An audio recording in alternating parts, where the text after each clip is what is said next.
Assalamualaikum warahmatullahi wabarakatuh. Salam sejahtera untuk kita semua. Semoga rekan-rekan yang menyaksikan video ini dianugerahi kesehatan, kebaikan, dan kelancaran selalu. Baik, edisi kita kali ini, edisi omongan kita kali ini membahas mengenai Tan Malaka ya. Tentu ya cukup atau secara sekilas ya, karena membahas Tan Malaka ya akan menjadi pembahasan yang sangat-sangat panjang ya. Ada seorang sejarawan yang bernama Harry Poze ya, yang sangat serius meneliti dan menulis soal Tan Malaka ini. Nah, edisi obrolan kita kali ini membahas pertanyaan seputar mengenai mengapa Tan Malaka disebut sebagai Bapak Republik. Bagaimana gambaran singkat ya aktivisme maupun pemikiran dari Tan Malaka ini. Jadi ya, rekan-rekan sekalian, sebelum kita menjawab pertanyaan tadi ya, saya ingin eh, membincangkan dulu mengenai latar belakang Tan Malaka ini ya. Jadi Tan Malaka ya diperkirakan lahir sekitar tahun 1890-an di wilayah Sumatera Barat ya. Nah, ketika menginjak usia remaja ya, Tan Malaka mengenyam pendidikan ya di semacam sekolah eh, pendidikan guru lah ya di Sumatera Barat ya. Nah, Tan Malaka ini ya, Tan Malaka ini ya di kemudian hari ya, ya karena dia dianggap sebagai murid yang pintar ya, mendapat rekomendasi dari gurunya yang bernama Horen Sema ya, untuk melanjutkan pendidikan di Belanda. Dan pada akhir tahun 1930-an, akhir tahun 1913-an ya, Tan Malaka kemudian eh, pergi ke Belanda ya untuk sekolah ya. Ya diperkirakan sekitar tahun 1913 sampai tahun 1915 ya. Tentu saja dengan susah payah ya. Dan walaupun Tan Malaka di sana ya sempat sakit segala macam, tapi dia bisa menyelesaikan pendidikan pendidikan gurunya tersebut ya. Nah, Tan Malaka sendiri ya selama kuliah ya memang dia sudah uh, mulai tertarik terhadap ide-ide Marxisme ya, yang menurut Tan Malaka ya mempunyai kekuatan ya untuk menganalisis persoalan kapitalisme dan kolonialisme ya.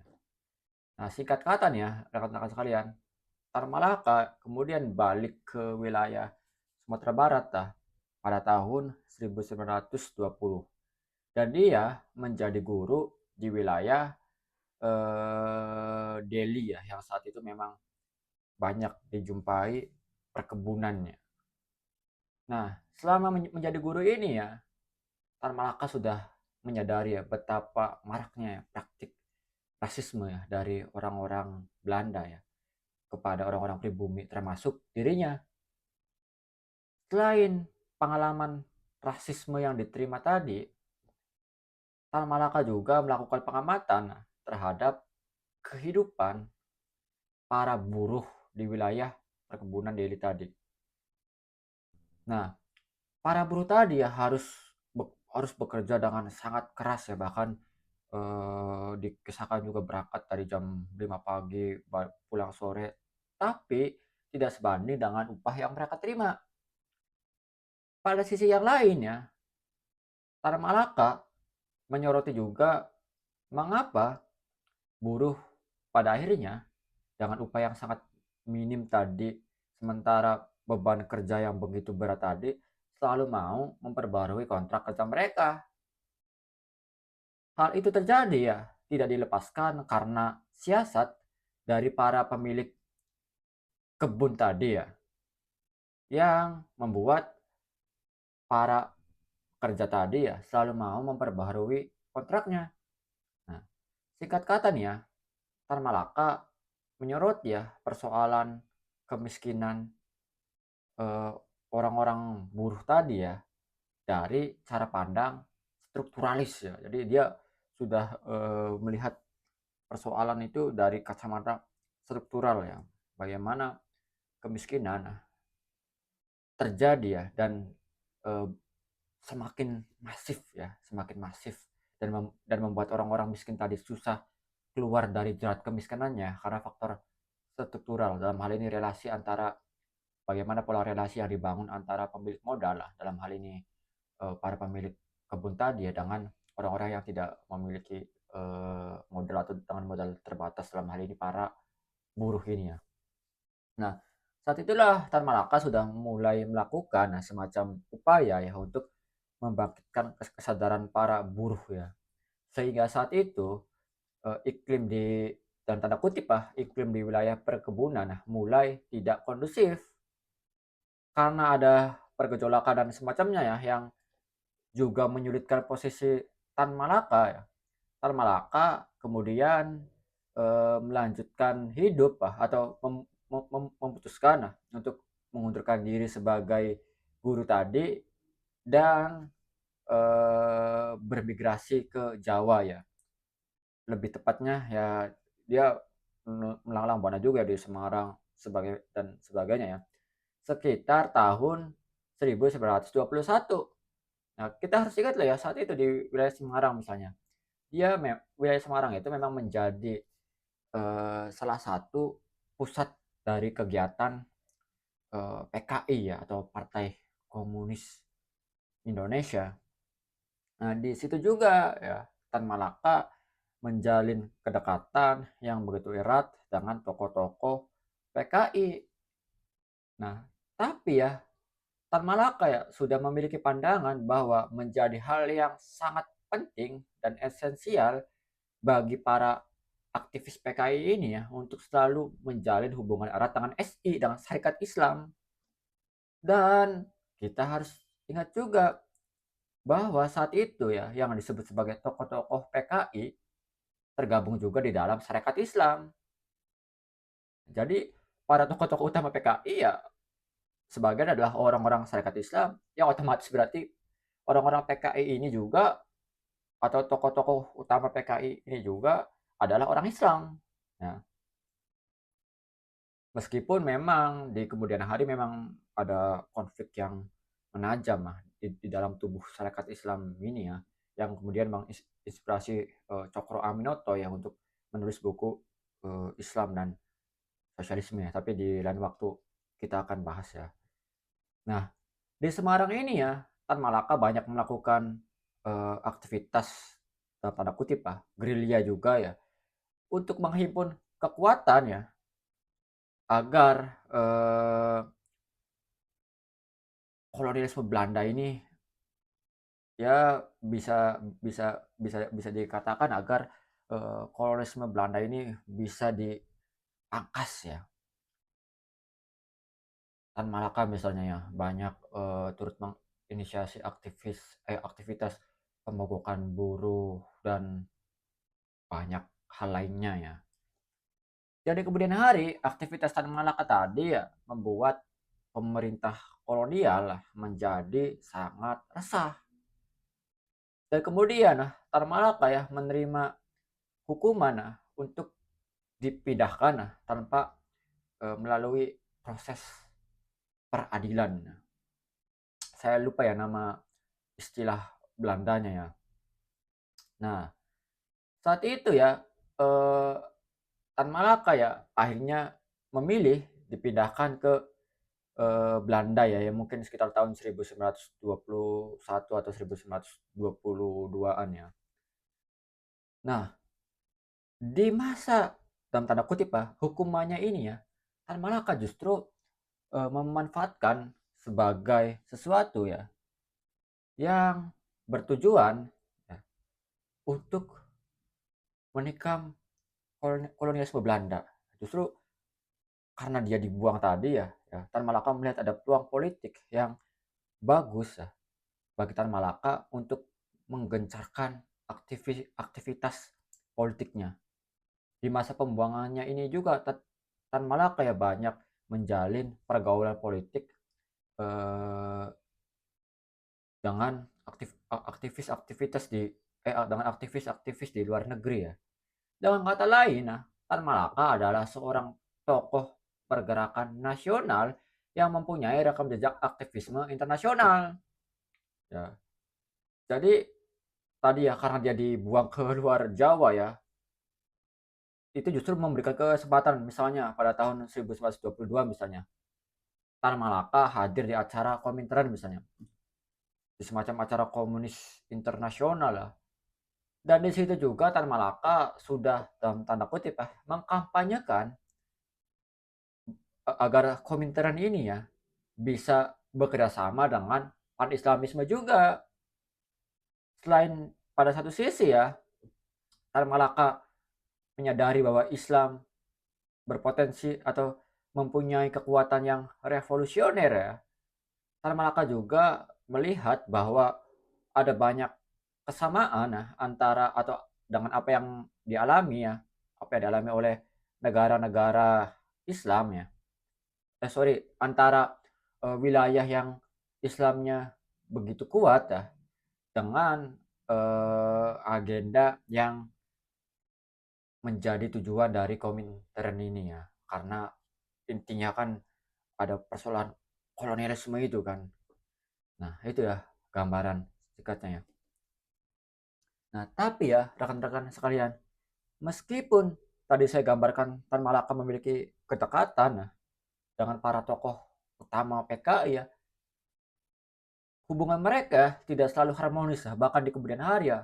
Tan Malaka ya bisa dianggap semacam Trotsky-nya Indonesia ya oleh para tokoh PKI ya, karena dia dianggap sudah mulai menyimpang. Jadi Tan Malaka itu dianggap melakukan ya bisa disebut sebagai penyimpangan lah.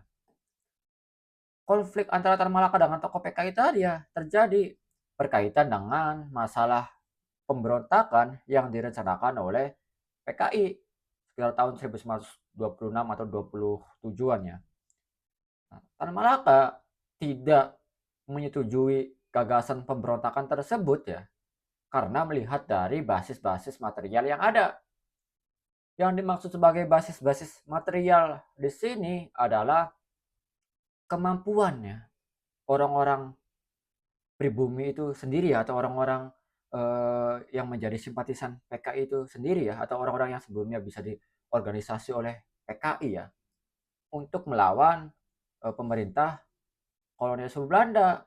Jadi dia ya mendasarkan pada cara berpikir yang materialis ya si Tan Malaka ini.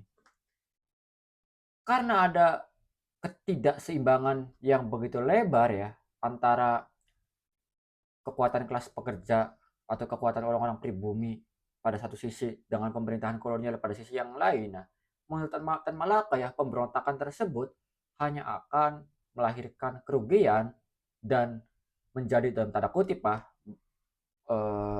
parafrasnya saya ya, banjir darah bagi orang-orang pribumi itu sendiri dan juga akan memiliki dampak yang lebih luas terhadap gerakan revolusi secara umumnya.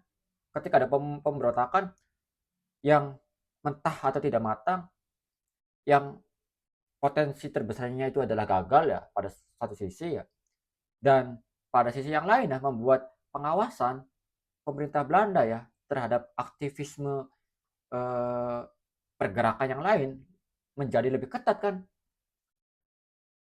Jadi menurut Tan Malaka pemberontakan PKI atau pemberontakan yang diorganisir oleh PKI untuk melawan pemerintah Belanda tadi ya ya hanya akan merugikan pergerakan secara umumnya ya. Jadi belum siap. Jadi perjuangan dengan cara memberontak terorganisir tadi ya dianggap oleh Tan Malaka sebagai sesuatu yang masih mentah, belum siap, terburu-buru. Dan pada akhirnya ya apa yang diprediksi oleh Tan Malaka atau apa yang dikhawatirkan oleh Tan Malaka ya benar-benar terjadi.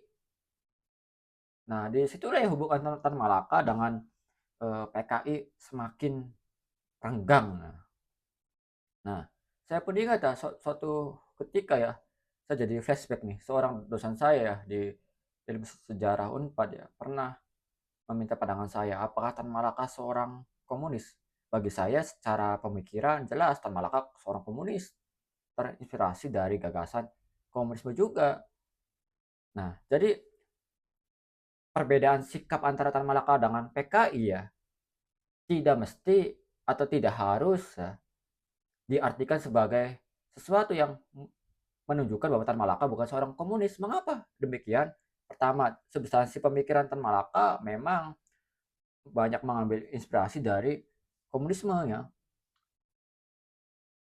Dan PKI ya bukan satu-satunya ya yang merepresentasikan gagasan komunisme itu sendiri ya. Gitu ya, rekan-rekan sekalian. Jadi ketika ada perbedaan sikap ya antara Tan Malaka dengan PKI bukan berarti Tan Malaka bukan seorang komunis ya. Dia ya tetap seorang komunis, tapi cara pandang Tan Malaka ya terhadap suatu isu atau bahkan terhadap ajaran Marx itu sendiri atau bagaimana pemahaman Tan Malaka tentang materialisme dialektika itu sendiri ya bisa berbeda dengan orang-orang PKI. Misalnya gini ya, saya ambil contoh gampangnya nih ya. Saya misalnya mengaku seorang nasionalis, tapi apakah ketika saya mengaku seorang nasionalis lalu saya harus memilih partai seperti PDIP misalnya, atau saya harus tergabung dengan PDIP atau Gerindra misalnya? Apakah ketika saya banyak mengkritik PDIP kemudian membuat saya tidak dianggap sebagai seorang nasionalis misalnya?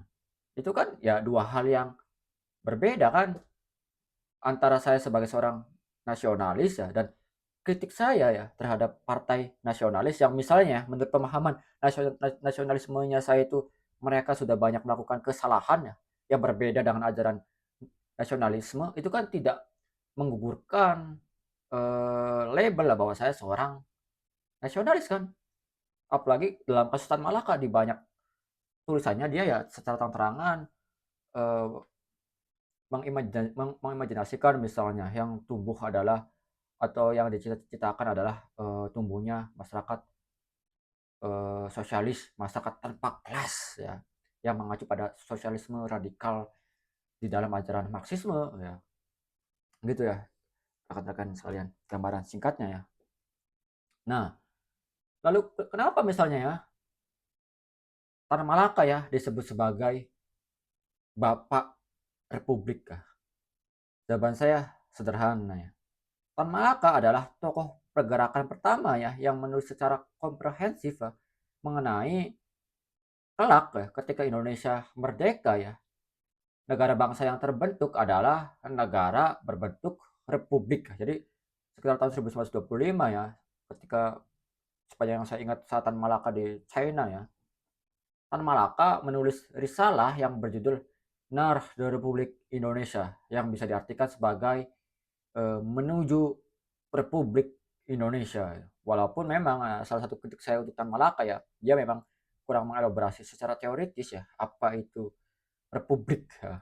Sehingga ya mungkin mempunyai keterkaitan juga dengan bagaimana generasi hari ini ya yang seolah menerima begitu saja istilah republik ya tanpa mempertanyakan asumsi di belakangnya, bagaimana keseharusan negara bangsa yang mendeklir sebagai negara republik dan seterusnya ya. Tokoh-tokoh pergerakan lainnya juga atau tokoh-tokoh pendiri bangsa lainnya ya seperti halnya Tan Malaka juga ya. Selanjutnya ya kurang mengelaborasi istilah republik juga gitu. Tapi pada intinya ya orang sekali beryamin menyebut Tan Malaka sebagai Bapak Republik ya. Karena Tan Malaka adalah orang pertama yang menulis secara sistematis bahwa negara bangsa yang nantinya merdeka adalah negara bangsa berbentuk republik, atau Indonesia yang nantinya merdeka ya yang diimajinasikan oleh seorang Tan Malaka akan berbentuk republik ya.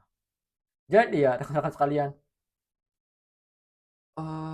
orang yang pertama merumuskan atau menggagas atau menciptakan negara bangsa merdeka berbentuk republik justru dari tokoh kiri loh ya. Walaupun tadi kirinya Tan Malaka ya dalam konteks taktis dan strategis ya banyak bertolak belakang dengan PKI, bahkan orang-orang PKI saat itu ya banyak yang membenci Tan Malaka juga kan. Itu ya gambaran singkat dari saya ya. Cukup sekian dari saya, terima kasih. Salam sehat, terus cerdas, terus rajin baca, terus rajin diskusi, dan lain-lainnya. Dan jangan lupa terus ngopi juga. Terima kasih. Wassalam.